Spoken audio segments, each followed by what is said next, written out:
Olá, sejam mais uma vez muito bem-vindos ao nosso podcast. Hoje, mais do que especial, que eu estou com um amigo, eu falo para ele que eu sou líder do fã-clube. Eu tenho a Flávia, que é jornalista, também fala isso, uma hora que ela é líder do fã-clube, mas uma pessoa que conhece muito a pecuária, conhece muito de gente e principalmente tudo isso numa região que tem muita atenção aí do mundo, que é o Pará, que é na Amazônia Legal. E hoje nós vamos falar sobre pecuária nessa região, do ponto de vista ambiental e também do ponto de vista produtivo, que a gente não vai perder a chance aqui de ouvir a visão de pecuária do Mauro. Mas antes, eu gostaria de pedir para o Mauro Lúcio se apresentar, falar um pouco da sua jornada, né, e por que você é tão conhecido nessa pecuária na Amazônia Legal, Mauro.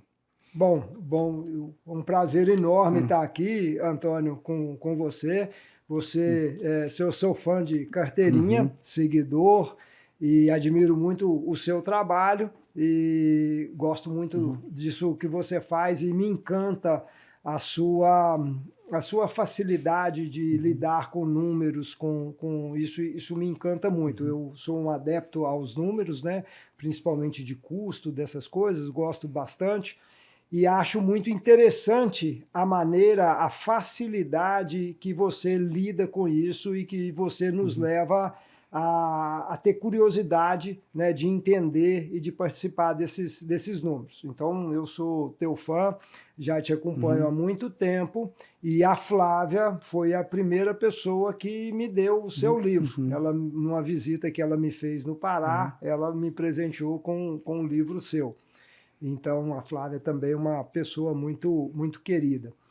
Na verdade, Antônio, eu me tornei assim mais uma figura mais conhecida através dessas questões ambientais. Uhum.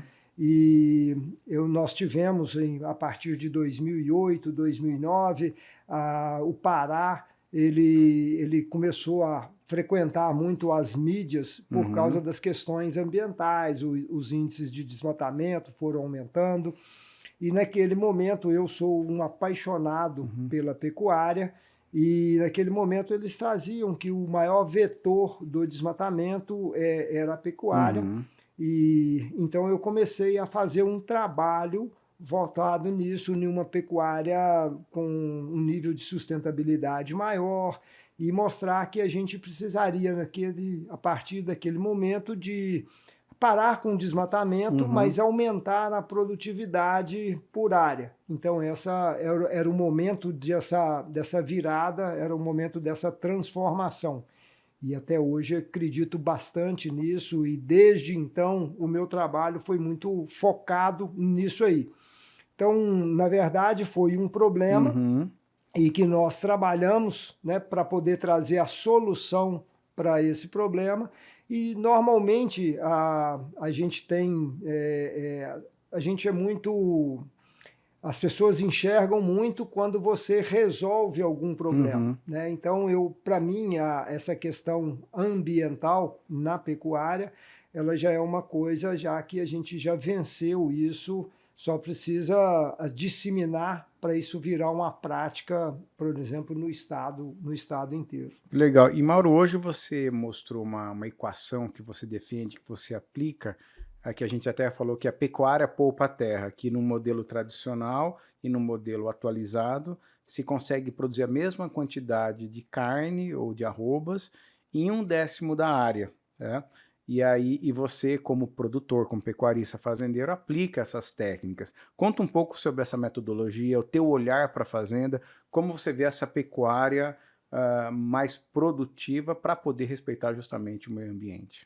Na verdade, Antônio, tudo parte, por exemplo, como que se ganha dinheiro na pecuária? E aí, se a gente sedimentar isso, Uhum. vamos falar na recria e engorda, a maneira de ganhar dinheiro é aumentando o ganho de peso, né? Uhum. Então, ou seja, quando você aumenta o ganho de peso, a durabilidade, ou seja, o tempo que o animal fica na sua Uhum. fazenda, ele diminui, ele fica bem menor, né, de acordo com o tanto que você vai aumentando o ganho de peso. Então, isso aí te gera um lucro maior. Isso por muito tempo foi bem satisfatório. Quanto mais produtivo você era no Uhum. sentido de ganho de peso, né, o seu negócio ficava mais lucrativo. E no passado, esse lucro servia para a gente crescer o negócio. Sim. Ou seja, abrir novas áreas, enquanto era Uhum. possível, né, enquanto podia, ou comprar outras áreas. Então, isso durou para nós até mais ou menos aí por 2007, quando começaram a chegar a agricultura. Ou seja, a gente começou a ter umas outras atividades, né, com o uso da terra. E aí, então, é o que a gente chama o custo de oportunidade. Sim. E aí, para nós termos um negócio rentável comparado à soja, comparado ao eucalipto, na nossa região tem muito dendê, então nós precisamos de aumentar a taxa de lotação. Ou seja, continuar aumentando os ganhos de peso, que é ali onde ganha o dinheiro, né? Mas aumentar a taxa de lotação, porque aí aumenta o volume do dinheiro. Sim. Né? Além de você estar ganhando, né, você aumenta o volume daquilo que você está ganhando. Ou seja, você atinge a exponencialidade. É quando você aumenta o ganho de peso e aumenta a taxa de lotação. Consequentemente, quando você faz isso, você consegue abater mais animais por hectare. Sim. Né? Então, o seu nível de faturamento aumenta bastante. A indústria também, por outro lado, ela tem mais facilidade de matéria-prima. Então, eu acho que isso é crescimento, isso é você gerar renda, ou seja, aumentar a renda per capita, né, do Estado. Legal. Então, Mauro, você está colocando que surgiu um grande desafio, que era aproveitar melhor as áreas de pecuária, porque abrir área já não era mais possível, por todas as questões que você já citou, então tinha que aumentar a produtividade. E aí você citou mais animais ganhando mais peso. Nos seus projetos, na propriedade, nas consultorias, onde você chegou a experimentar, que lotações você chegou e que ganhos de peso você já teve de desempenho para dar uma dimensão do que é possível chegar? Olha, na verdade, plagiando você, que eu achei muito interessante, você tem aquele tiro na lua. Sim. Né? Então, eu não com esse nome, mas com essa intenção, eu sempre tive uma área na minha fazenda que eu extrapolava nessa produtividade, ou seja, sempre experimentando. Mas o que eu cheguei em uma pequena área na minha fazenda, foi lotação de mais de 10 cabeças por hectare. E nós chegamos a produzir 80 arrobas por hectare. 80 arrobas a pasto. A pasto, por olha hectare. Só. Num país que produz 6 o ano inteiro. Isso, ou 4, entre 4 e 6. Aí então, ainda tem esse número é num percentual pequeno da fazenda, mas todas as vezes, todo o crescimento que eu tive de produtividade, saindo aí de uma cabeça, que era o que eu trabalhava em 2002, a chegar até em 5 cabeças o ano passado, a média da fazenda. Então, tudo isso aconteceu sempre tirando um pedaço da área, um percentual da área e buscando potencial, né? Buscando potencial nessa área. E esse tiro na lua, plagiando você, eu acho que é um negócio muito interessante. Esse ano de 2023 eu não o fiz por questões até financeiras e até por preço do boi, não estava tão animador, então eu não quis dar continuidade. Mas é uma coisa que não me sai da cabeça, tá no radar, tá no coisa realmente para poder a gente ter. E que leva a lotações médias sempre importantes, né? A sua lotação média sempre foi muito superior à lotação média do nosso país ou mesmo da Amazônia, né? Na verdade, a minha fazenda, principalmente para o modelo Amazônia, é uma fazenda pequena. Né? Então, eu sempre tive que ter taxas de lotações mais altas para poder baixar custo fixo. Perfeito. Então, isso era uma coisa obrigatória para mim. Né? Não era, eu não fiz isso só por gostar e tudo, mas para poder viabilizar o meu negócio, eu precisava mesmo de aumentar essa taxa de lotação, porque o meu custo fixo é muito alto. E Mauro, você me inspirou todas as vezes, porque assim, a gente tem uma dificuldade em levar o gado para o curral para pesar. e durante algumas vezes você comentou comigo que cada pesagem ela era uma aula, uma discussão, e falou de uma periodicidade que você há muitos anos faz, que é uma periodicidade que não é comum na pecuária. Então conta para nós assim, você pesa o teu gado de quanto e quanto tempo, por quê e o que, que você faz com esses dados da pesagem? Conta um pouco para a turma que para mim acho que esse é um dos pontos mais importantes para a gente comentar aqui nesse podcast. Tá. Olha, isso é uma coisa muito interessante. As pesagens, elas são muito, as pessoas são muito resistentes a isso e tem uma vertente, ou seja, a maioria das pessoas são contrárias às pesagens. Sim. E até por consultorias, tem muitas pessoas que são contrárias a isso. E eu vou te falar, por exemplo, você foi uma das pessoas que sempre me inspirou. E por você mexer muito com números e levar esse conhecimento, você sempre falou, né, traduziu o lucro ou custos através de ganhos de peso ou através de gramas. E isso foi uma das coisas que me instigou a fazer mais pesagens. Ou seja, eu queria estudar, eu queria entender. Então eu tirei o ano de 2023, eu sempre fui... pela média, eu sempre pesei muito mais. Desde 98, eu comecei a pesar 100% do rebanho. Perfeito. Então, em 98, eu trabalhava em uma fazenda de outras pessoas, era um grupo grande, cheguei a 12 mil cabeças, então, de 98 aí, até mais ou menos 2004, eu pesava uma vez por ano. Certo. A partir de 2004, que eu comecei a fazer suplementação, tratos com rações. Então, para poder mudar período de águas e período seco, para saber produtividade e custo, eu comecei a pesar de 6 em 6 meses. Ou seja, período das águas e período seco. E a partir de 2015, aliás, 2016, 2015 foi um ano muito seco para nós. Baixou muito a minha produtividade, eu queria entender muito daquilo e não conseguia. Então resolvi estratificar mais ainda, ou seja, a partir de 2016 eu comecei a pesar trimestralmente 100% do rebanho.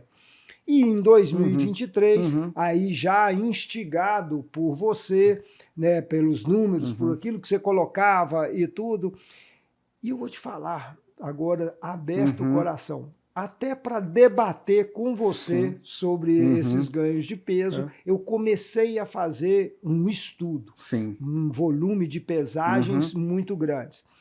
E aí eu comecei a pesar entre 15 e 17 dias, eu fazer as minhas pesagens.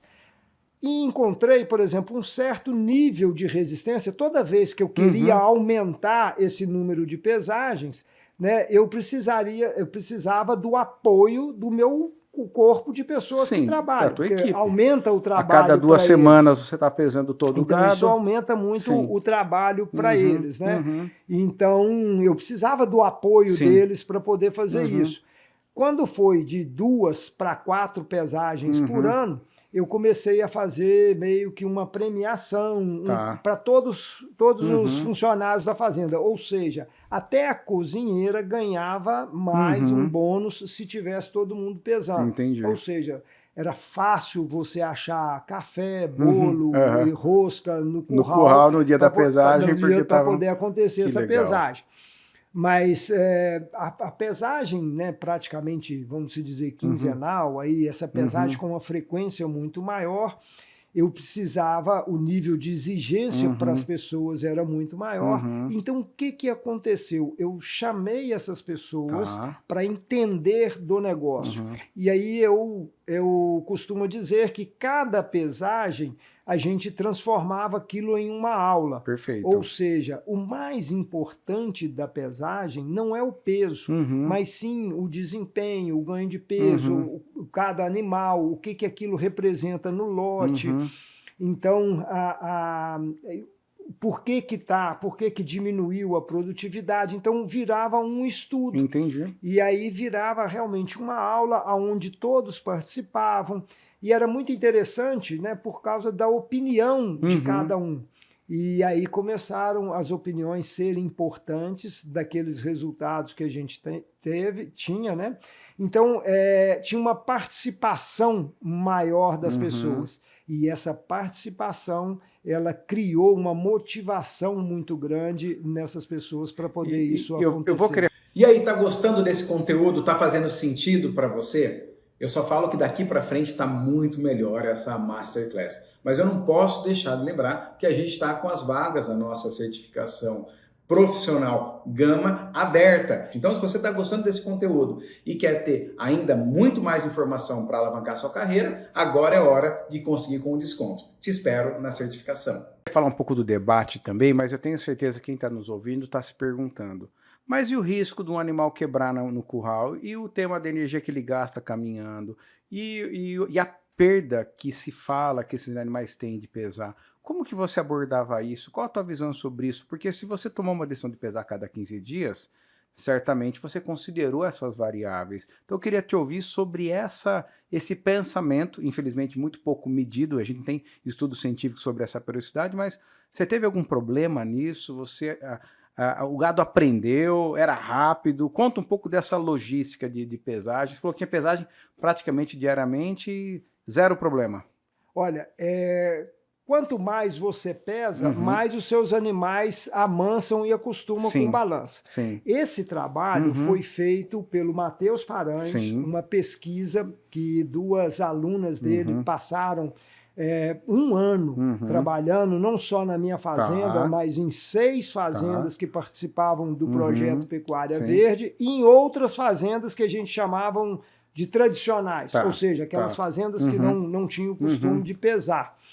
Então, as fazendas que mais pesavam, elas tinham menos problemas. Entendi. E é engraçado o seguinte, o pessoal pesquisa mesmo, aí foi a turma do Matheus, né, que fez isso. Então, eu descobri, por exemplo, o meu manejo, o meu curral, das 6 fazendas, ele era o pior. Entendi. Porque toda vez que chegava animais, então tinha que anotar. Chegou 8 horas da manhã, entrou os animais, o lote de X animais, 100 ou 200, o que iria fazer, qual que era o manejo que ia fazer, que passar na balança e tal, e o tempo que gastava para aquilo. Então, e aí todo dia que chegava animais no curral, não só no meu, como de todas as fazendas, era medido isso aí.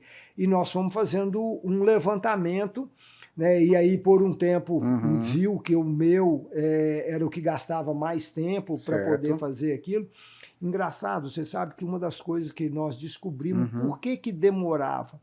Porque nossas pesagens, elas sempre foram individuais e muito para poder pegar realmente o peso de um por um. Então você tem um sistema, né? Você tem que ter um computador, você tem que ter um sistema, aí você tem, eu uso muito o eletrônico, o brinco eletrônico, o bottom, né? O chip. Então, as pessoas mandavam prender os animais e depois iam lá, eu dizia assim, com o circo, ia montar o circo.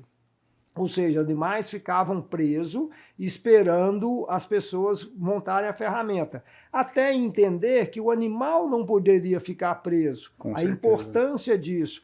Mas isso foi tudo mapeado, diagnosticado, trabalhado e assim, isso pela turma do Matheus e ensinado para as pessoas. Ou seja, hoje, né, qualquer pesagem que for fazer na minha fazenda, as pessoas levam todos os equipamentos, depois que está pronto os equipamentos, ou seja, normalmente quando a pessoa está saindo do pasto com os animais, chama no rádio, avisa o escritório, já estou saindo, estou entrando no corredor tal, então com tanto já tempo chega, já pesa e já volta. Já pesa e já volta. Agora, uma coisa interessante, importantíssima é o seguinte, nunca pedi nem nada, mas as pessoas pesam os animais na minha fazenda, acabou a pesagem, antes deles fazerem qualquer coisa, eles vão me falar. Qualquer hora, que você ligar, ou no rádio, ou qualquer coisa que você perguntar sobre uma pesagem, eles falam, a média de peso, o ganho de peso em quantos dias, dos últimos 15 ou 17 dias, e o ganho de peso desde quando chegou na fazenda. Olha que legal. Então, essas pessoas, elas mesmas tiveram o interesse, elas têm a curiosidade de saber isso. Ou seja, esse dado não é um dado que é importante só para mim, ele é importante na comunidade, no ecossistema da fazenda. E Mauro, a gente aprendeu nessa estatística toda que 13 gramas é capaz de movimentar R$100 por hectare de lucro, né? Daí falou, 13, não é 113, não 130. E você comentou comigo hoje um número que foi muito interessante, que quando você separa o ganho de peso em quartis, ou seja, os piores 25 a 50, e você olha para os melhores bois, ou para melhor ganho de peso, para o pior, tem uma diferença muito grande. Então, no mesmo lote, os piores animais chegam a ganhar quanto a menos que os melhores animais do mesmo lote? Normalmente, né, se a gente for puxar por uma média, os animais com um ganho de peso menor é algo em torno, eles ganham algo em torno de 30% a 35% do que os melhores do que o melhor. Então não é 30%, mas é um terço do ganho do melhor. Um terço do ganho então do melhor. É muito pouco. É muita coisa. E você comentou uma outra coisa, falou assim, eu compraria esses animais novamente. Você pode explicar o que você quer dizer com essa frase e o que decisão você toma quando você olha esse ganho de peso muito baixo? Pois é, o que eu compraria novamente é o seguinte, é que quando eu separo esses animais, tá, e você vai olhar eles no curral, você não consegue, pelo olho, a olho nu, você não consegue enxergar defeitos. Ou seja, se as pessoas me colocassem para comprar aqueles animais, eu compraria eles tranquilo. E aí eu vou te falar que não é o erro do meu olho ou disso aí. É que quando eu coloco esses animais sozinhos, eles vão formar um outro lote, eu coloco eles sozinhos, eles elevam o ganho de peso à média do lote anterior. Ou seja, normalmente eles ganham algo em torno de 260, 280 gramas, quando eles são esse quartinho. E eu tiro eles e coloco, eles vão para 600. Entendi. Então eles voltam para a média. Então esse manejo faz com que você identifique os animais, e aí foi um ponto que você falou, Antônio, não é só genética. Eu falei, nossa, até porque você falou que compraram novamente. O que você atribui, então, essa perda de desempenho quando ele está naquele lote, e o que atribui, por que o animal que de 200 volta a 600? Né? Então não é apenas genética. Eu tenho certeza que não é a genética, mas do meu entendimento, eu acho que é comportamento. Comportamental. Ou seja, comportamental. Ou seja, são animais, vamos botar numa linguagem até humana, animais tímidos, animais que não se comportam, não conseguem comportar bem. Não entende aquela dinâmica. Então, para mim, o que acontece é isso, porque quando eles estão em um lote sozinho, eles conseguem ter um desempenho maior, ou volta a ter um desempenho bom. Então, geneticamente, eles são bons. Eles são bons. Então, olha que interessante, Mauro, você está colocando duas coisas que são quebras de paradigma. A primeira, você pesa a cada 15 dias e redistribui esses animais de acordo com o desempenho. E que isso já está muito dominado, que você faz isso já há algum tempo. E o segundo, que quando você entrevera ou mistura esses animais, eles aumentam o desempenho. Então, o fundo vira meio, o meio vira cabeceira, tem aquela história. Então, essa é a mais pura verdade. Quanto de dinheiro a gente economiza com esse manejo, hein, Mauro? Olha, eu não sei quanto economizo, mas o quanto ganha. O quanto ganha é muito grande. É muito grande. Porque se a gente aumenta aquela coisa, assim, você sai de 200 para 600, então a gente tranquilamente supera aí 600, 700 reais por hectare, considerando a nossa matemática, que é o quanto ganha, por fazer esse manejo. O que você diria para aquelas pessoas que ainda são resistentes, mesmo a fazer uma pesagem trimestral? Olha, na verdade, eu não consigo entender as pessoas que não pesam. Para mim, quem não pesa anda no escuro. Anda no escuro. Né? Então, ele não tem condição realmente de fazer, de aumentar os ganhos. Então, assim, as pesagens, eu acho que são obrigatórias. Uma coisa que todo mundo fala é que perde peso, isso, aquilo. E, normalmente, é o seguinte... Se um jogador de futebol, você pesa um jogador de futebol antes de uma partida e pesa depois, tem deles que perde 6 quilos. É verdade. Né? Então, assim, quando o cara tá em times muito bons, às vezes joga 3 vezes por semana. Ou seja, em um mês era para esse cara sumir. Né? É verdade. Na verdade, o que o jogador perde é líquido. É líquido. E, então, no outro dia, ele já voltou, já tá tudo normal. As pesagens só são ruins, né, se você não tomar ação, não fizer ação nenhuma. Ou seja, pesar, ver o ganho de peso, não apartar, não fazer nada, não corrigir rota, não mudar a nutrição. Na verdade, a maior parte das pessoas pesam por 2 números. Um é saber a quantidade de animais que tem no lote, outro é saber ou o peso total ou a média daquele lote. Então, essa informação... Não vale a pena só para isso. Não vale a pena. Porque tem muita gente que faz essa informação no olho. Né? Entendi. Tem pessoas que têm expert em falar em peso, né? Então te dão isso no olho. Então não precisa... E você pode contar alguma história que essa pesagem quinzenal te deu uma informação e você conseguiu debater com a sua equipe o motivo e descobrir o que foi e aí já corrigir para poder exemplificar uma dessas reuniões que falou assim, vira uma aula, não é isso? Isso, vira uma aula. Contar um pouco como foi uma das aulas que você se recorda pós-pesagem? Olha, normalmente, todas as vezes que pesou, o ganho não foi bom, então a gente tem que saber o que é. Sim. Né? E normalmente nós precisamos, para entender isso, nós precisamos de ir no pasto, né? No módulo onde esses animais estão. Tá. Então, uma que foi muito, muito engraçada e que quebrou paradigmas assim, do negócio foi que nós fomos em um pasto, o ganho de peso não tinha sido bom. Lembrando que a sua meta é 650 gramas na média de águas secas. A média é 650 e não tinha dado, dado bem aquém disso aí, e tem algum problema, né? Nós precisamos de descobrir o problema qual que é. E nós fomos, e normalmente vai um grupo, não só os vaqueiros, mas os pesadores. Normalmente as pessoas que pesam são as pessoas de escritório, trabalham no escritório e tal. E você sempre tem como no Pará chama de gaiato, aquele mais engraçado e tal. Mas essa pessoa também é interessante, porque ele falou uma coisa tão assim meio que absurda, que não tinha nenhuma lógica, mas que eu acatei aquilo. Né?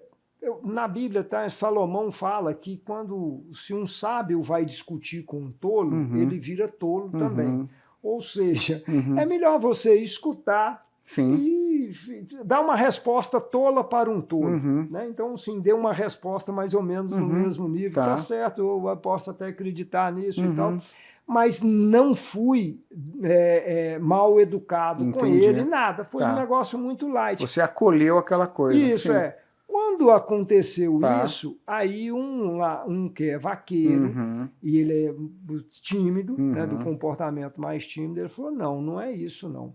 Aqui o problema está sendo a água. Entendi. Está caindo pouca água, vinha por gravidade, e aí o tanto de animais que tinham pelo tamanho do tanque, então demorava, baixava, e eu não tinha uma reposição dessa água. Então ele falou, essas foram as palavras dele. Aí sim, aí faz todo sentido.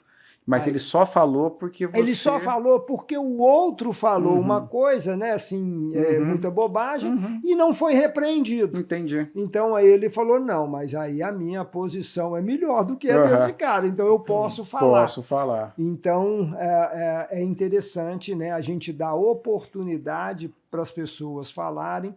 E a gente tem que entender esses animais, se tem um comportamento nos animais, tem o comportamento nas pessoas. Com certeza. Né? Então, a gente tem que ter essa maturidade ou essa inteligência de entender o comportamento de cada um, respeitar esse comportamento.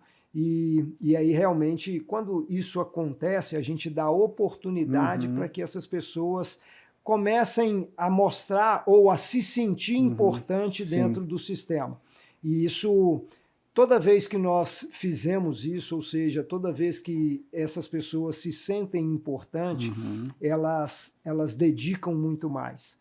O empenho delas é muito maior. Então, esse é um ponto importantíssimo se a gente quer melhorar a eficiência das pessoas, dos colaboradores, daqueles que trabalham conosco. Que legal, a gente já está chegando ao final aqui dessa primeira rodada. Com o Mauro podia falar de empreendedorismo, de gestão de pessoas, de pecuária, de meio ambiente, de família, de Deus. A gente teria assunto aqui para não só fazer essa meia hora, mas muito mais.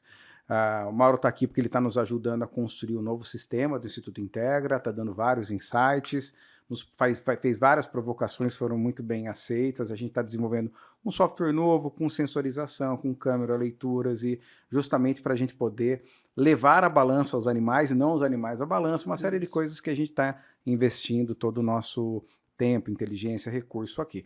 Então eu agradeço, Mauro, e peço para você dar uma mensagem final aí aos pecuaristas, gerentes, jovens, estudantes que estão nos ouvindo aqui hoje. Então fique à vontade para dar a sua mensagem final para essa turma que está na atividade pecuária e nos ouve hoje. Tá. A mensagem que eu posso passar para todos é que a pecuária é uma atividade maravilhosa e uma atividade que pode dar uma oportunidade para várias pessoas, né? Nós precisamos de melhorar a maneira com que nós estamos conduzindo ela. Então, eu acho que todos nós deveríamos ter um olhar melhor, né, de como transformar, de como fazer melhor. E eu, sinceramente, eu saio daqui muito feliz por ver várias coisas, né, que você tem trabalhado, essas questões dos sensores, desses medidores, eles vão ser fundamentais. E quando a gente fala, né, nessa questão do comportamento dos animais, esses sensores eles vêm para poder realmente nos alertar e nos mostrar isso mais rápido. Então, eu creio que cabe a nós essa transformação da pecuária, essa evolução da pecuária, e quero aqui mesmo te parabenizar por isso que você está fazendo, por isso que você tem essa bandeira que você tem levantado, e essa transformação que você tem feito. E hoje nós estamos num debate muito grande, principalmente isso a nível de Brasil, mas no nosso estado está muito avançado, que é essa questão da rastreabilidade. E eu estou vendo que você está colocando isso também no programa, né? A individualidade, né? Esse processo aí da brincagem, da identificação de cada animal. E eu acho que isso já é futuro, né? O futuro já de hoje, eu acho que a gente tem que trabalhar isso. Então, eu quero te parabenizar por essas ações e por a sua visão, né? A sua visão de trabalho e de você estar sempre à frente. Eu fiquei muito impressionado com o que vem pela frente através do Integra. Você entendeu? Que legal, Mauro. A gente agradece e saiba que você contribui muito com isso e que a gente tem uma jornada muito longa e que seja próspera na nossa parceria, que é que a gente esteja cada dia mais próximo. Eu quero mesmo a proximidade. Diz que junto dos bons que a gente fica melhor, né? E isso é uma pura verdade.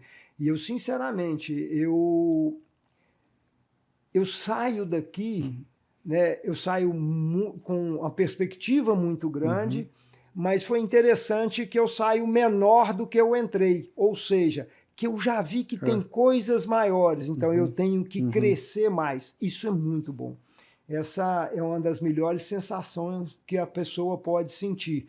Então, se eu saísse daqui de peito tufado, achando que eu sabia mais do que todo mundo, eu tinha empobrecido, porque eu tinha entrado e deixado muito daquilo que eu conheço. E não, eu saio daqui menor, ou seja, tem coisas maiores do que eu e eu vou precisar de crescer para acompanhar essas coisas. Então, assim, essa inspiração e essas coisas que você faz eu me sinto desafiado. Uhum. Você entendeu? Esse cara, eu vim aqui para falar coisa para ele que ele está sabendo mais do que eu. Então, Imagina. assim, Uhum. eu me sinto desafiado e essa posição, ela é É sensacional. Eu sensacional. saio muito, muito satisfeito. E posso dizer o mesmo, porque o papo que a gente teve ontem e hoje nos tirou completamente da zona de conforto e deixou a gente menor, né? Isso, Que acho que eu adorei esse pensamento. Mauro, muito obrigado mais uma vez. Deixa um abraço para todos que estão ouvindo e que a gente siga aqui em contato, né? Quem gostou, deixa os comentários aí, compartilhe, né? E a despedida final está com você. Pode deixar o abraço final para todos. Bom, eu queria agradecer a todos. Foi um prazer enorme, foi uma surpresa o podcast.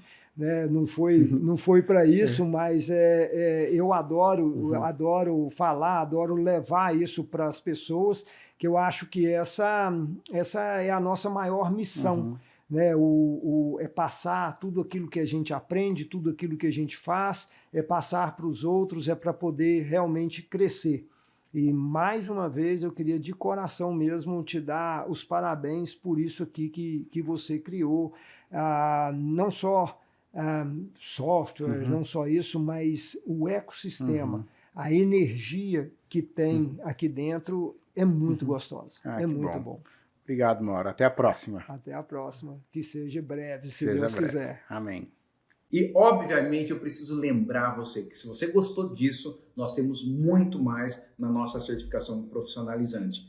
E essa certificação só acontece uma vez por ano e estamos com as vagas abertas que em breve a gente vai fechar. Se você gostou disso, você vai gostar ainda mais do que eu vou falar para você. Quem estiver conosco na certificação vai ter uma metodologia consolidada de mais de 20 anos de atendimento gerencial de fazenda. Vai poder ter acesso a ferramentas incríveis de desenvolvimento, de atendimento, de estatística, de controle de fazenda, o que tem de mais tecnologia no acompanhamento gerencial de fazenda já desenvolvido aqui dentro da nossa empresa. Vai poder agilizar o seu atendimento, afinal, existe um protocolo, existem softwares que façam com que você simplifique a emissão dos seus relatórios. Vai ter um suporte de marketing com o nosso time aqui do Instituto Integra, porque se você é um certificado Gama, você tem acesso a toda a nossa estrutura de marketing, vai dar um baita apoio. E além de tudo isso, vai receber indicações. Muita gente nos procura para ter trabalhos de consultoria e a gente naturalmente vai poder indicar para os nossos certificados esses candidatos a clientes, as fazendas que nos procuram. E o melhor de tudo, na verdade, é participar aí de um grupo de pessoas super legais que se desenvolvem, que querem transformar o Brasil. Então, a única oportunidade do ano. Então, não perca essa oportunidade. Você ficou conosco até aqui, venha que a gente vai juntos para outro nível. Te espero na certificação.